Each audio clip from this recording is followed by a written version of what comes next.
guys, please welcome me actually from the heavens, and now I'm just doing this as a trigger warning, spoiler warning kind of thing.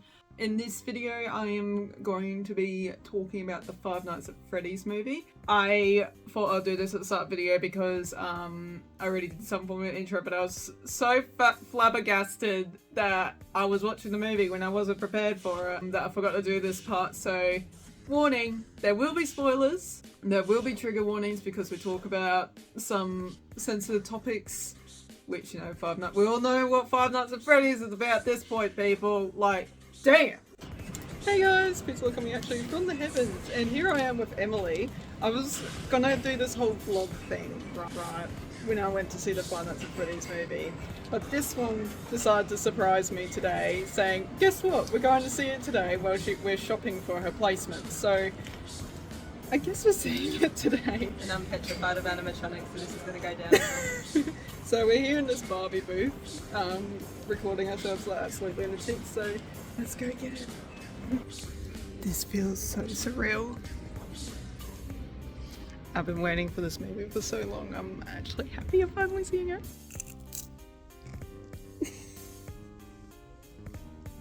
A few moments later. So we finished a Fnaf movie. So what do you think? Someone who's terrified of I'm gonna have nightmares for a while. What did you think of the film though, apart from the fact that you're terrified? It answered a fair few questions and it was interesting, and now I can never look at shows the same. Yeah, I know, I can't either. That was the biggest, there was a lot of like big drops and big surprises, but I'll get more into that another time. We're not in a rush to get home and Emily's not coughing her lungs up.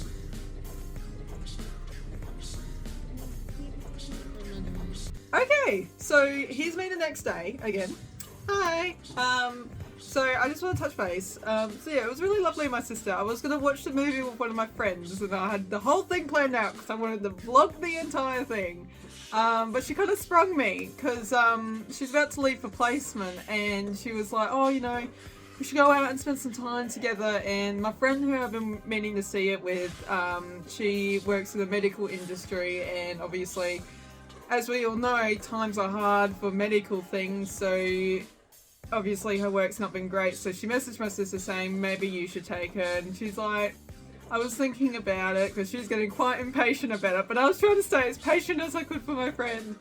And so she bought tickets for me without even knowing, and I remember walking towards the cinema in the shopping complex we were in, and she was like, oh, I can see some Five Nights at Freddy's stuff. Did you want to see if you can get a photo with, you know, some cardboard cutouts or something like that? And I was like, yeah. And then they were on top of like the ticket booth, and she says, oh, you know, that's a shame. I was like, that's all right. We can go to, you know, this gaming arcade that was next to it, because I was like, let's play some games, you know, have some fun together. And she's like, okay. And then she walks towards the ticket booth. And, you know, I was like convinced that she was a bit loopy because she just got back from a doctor's appointment and they just stabbed her face with things. I'm like, Emily, you know, the arcade's that way. She says, I know, I just need to print off the tickets first. Yeah, so it's a big deal that she watched the movie with me because it literally is a combination of all of her worst fears, which is kidnapping, animatronics, people dressed up in costumes, and even worse, them killing people. I've made a list because this is the second time I'm filming this, because I'm looking over the footage of my first time filming this and it's all over the place. So let's start off, because I like things in order. Fear factor. Now I know Five Nights at Freddy's, horror games and all that sort of stuff. I genuinely didn't really find the movie that scary. Mind you, it was rated M after all. At least in my country it was. Overall, it wasn't that scary. I found it more funny if anything, but mind you, I kind of was expecting it to be like more scary than it was. I think that's probably why I didn't find it as scary. In result of that, I found it more strong story based, which I really enjoyed in the end anyway, because it provided us with lots of information that I think Scott's been trying to like yield at us through books and games and all that jazz. Overall, I found it somewhat scary. There's some scenes that I was like, no, don't do that, don't go in there, don't do that, you know, kind of thing. Like, oh my god, you idiot, don't touch it, don't put your hand in it, don't put your head in it, like, damn. Bart of 83, Bart of 87, now Bart 2023, you know, like, we gotta get into that. Discovering William Afton. Now, when the movie first started, I had an awful feeling. I'm gonna call him Shaggy because I can't actually remember the actor's name off the top of my head. When he first popped in, I got excited because I loved Scooby-Doo when I was a kid as well. The moment when he read Mike's name and went to pronounce his last name and he looked shocked or uncomfortable or, you know, all the above, something was off. And then he instantly offered him this job after saying there's nothing available with his reputation. And then I'm like, okay. 2, he knew so much about the pizzeria already. And then when it came to the end scene, when he took his head off, being Spring Bonnie, and revealed himself as William Afton, god damn, everything made sense. Imagine William Afton actually hiring their own security guard knowing that they will die. It's like he's still continuing his murderous rampage. Let's get into Mike's dreams. Obviously, Mike has had his dreams. He's trying to relive the past. I'm assuming he has some form of PTSD from the event of his younger brother getting taken.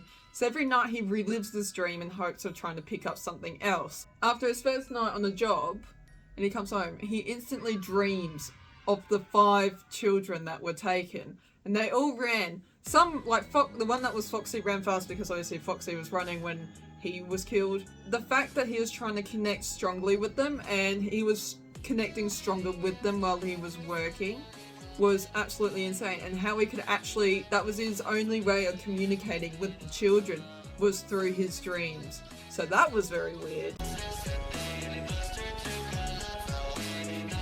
Obviously with the connection of William Afton and Mike, William Afton obviously knew who Mike was with the way he said his name.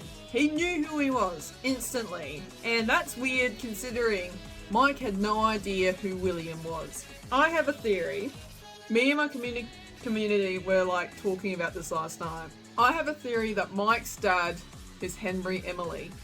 Now, I know that's a bold theory, but I believe that is true. There is a scene in the, the Welcome to the Security Guard job video when they're working on animatronics, and the guy in the background looks scarily familiar to Mike's dad in his flashbacks.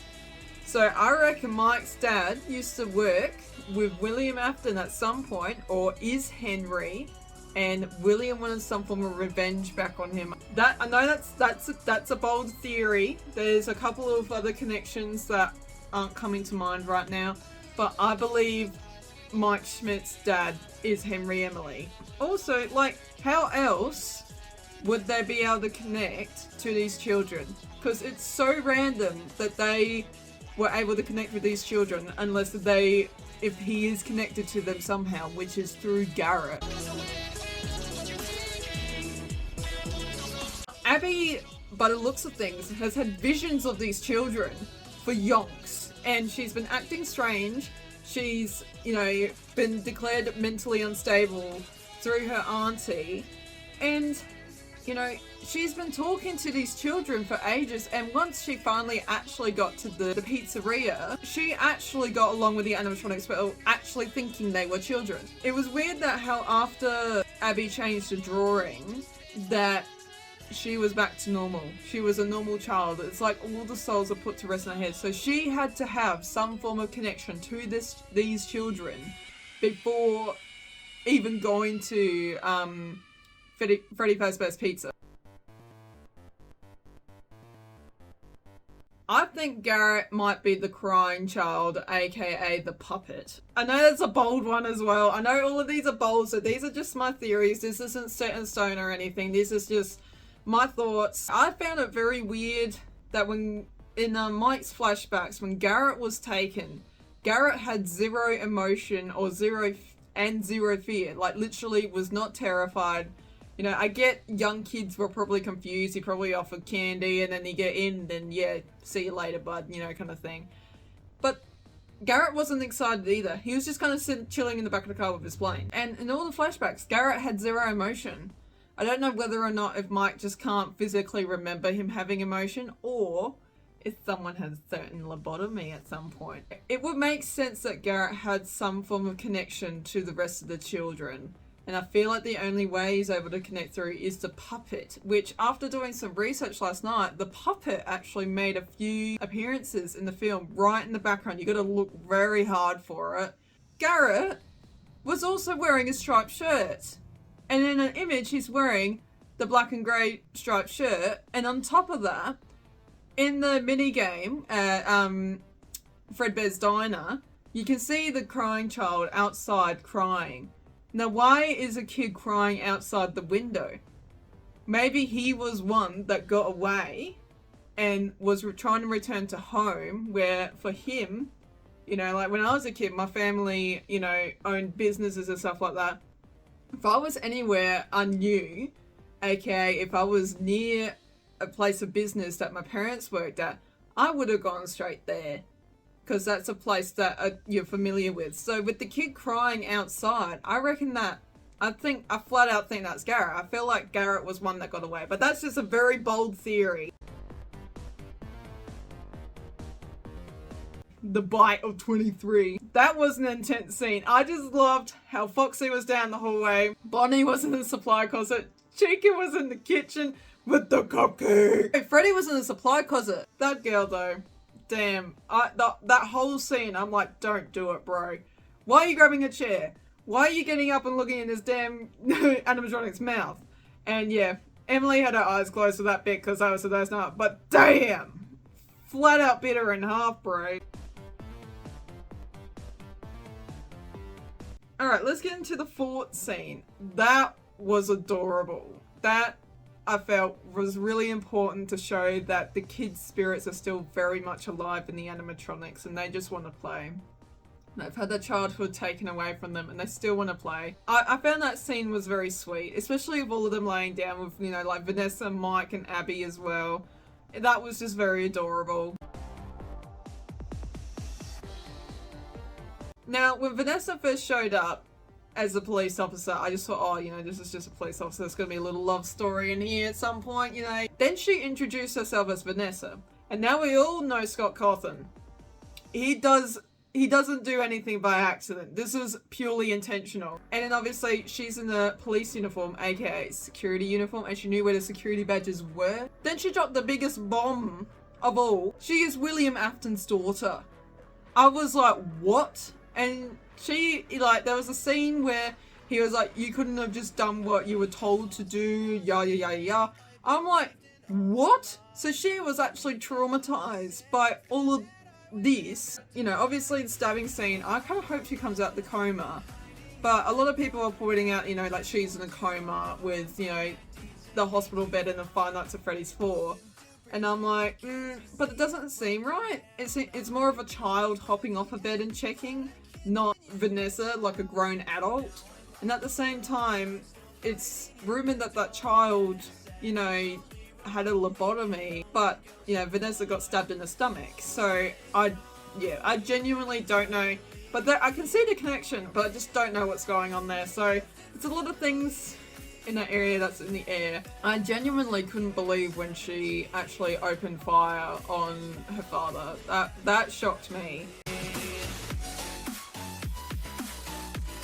Susie and her dog connecting with Chica and the cupcake. Straight up. You can see it.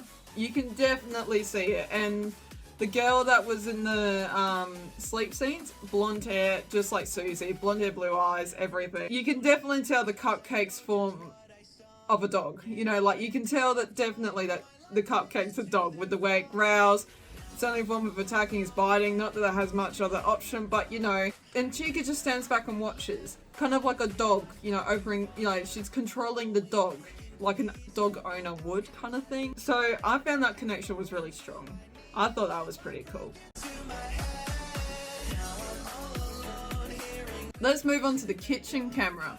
So now it kind of makes sense why we can't see the kitchen in Five Nights at Freddy's, the first game. As we all know, if you played the first Five Nights at Freddy's game, the kitchen camera is audio only, so no one can actually see what's going on in the kitchen. Now, in the end scene with Springtrap obviously dying in the kitchen, it will make sense that there's no camera available for the future security guards to see, because he's in there being preserved by all the other animatronics and only they get privilege to see that. So I think that's why there is no camera available in that room.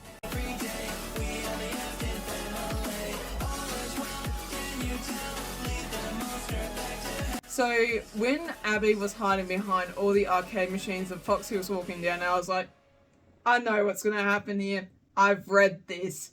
It was identical to the book. No joke. And when I was reading the book, I honestly thought it was Charlie that was standing there. It could have been Abby the entire time. Unless Abby is Charlie from the book. But why would Scott make such a direct reference with Vanessa, but not with Abby and Charlie? You know, it just makes no sense to me. So I always wondered what happened in that scene, because if you read the first book, you'll know that that scene ends at a point. And I haven't gotten far in the book. I'm awful with reading, I'll be completely honest. The fact that she ended up in the bull pit, I was like, yes, that's how that ends. So I was kind of relieved by that.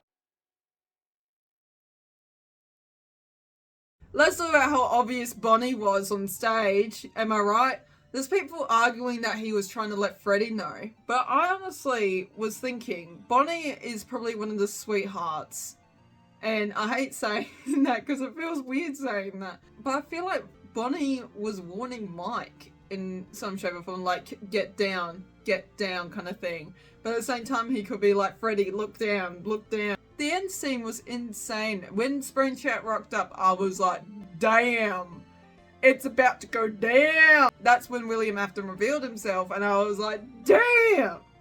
You know, it's like when everything kind of like came together. I couldn't believe it. And the way that the animatronics just changed from a picture, you know, and, you know, the spring suit just slowly engorged, you know, like William. But I feel like the purpose of that, because a lot of people said, oh, you know, it shouldn't take that long. It was a very pathetic performance. But you know what?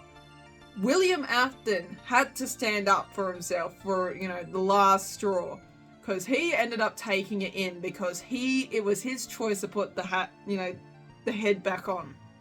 It was purely his choice to do that. He could have had the option just to not do it at all, but the moment he put the head back on, that would have slit his vocal cords, because as we all know, that's what happens when you do that, because if you read the books or played the games, you would know. So he wouldn't be able to speak. So that's why his final words were, I will always come back. And he was slowly dying. You know, I think that's what the animatronics wanted for him, because of what they did to them. He's going to slowly die because of it. I found that was a very important scene, and I felt the children were finally validated for their feelings and emotions because of it. Now let's talk about the credits. I know I touched on this a little bit, but in the credits there's like the ooh, you know, kind of sound effects. I know they were perfect. But I was trying to figure out what they're spelling, but my mind was so blown from the movie. I was like, what?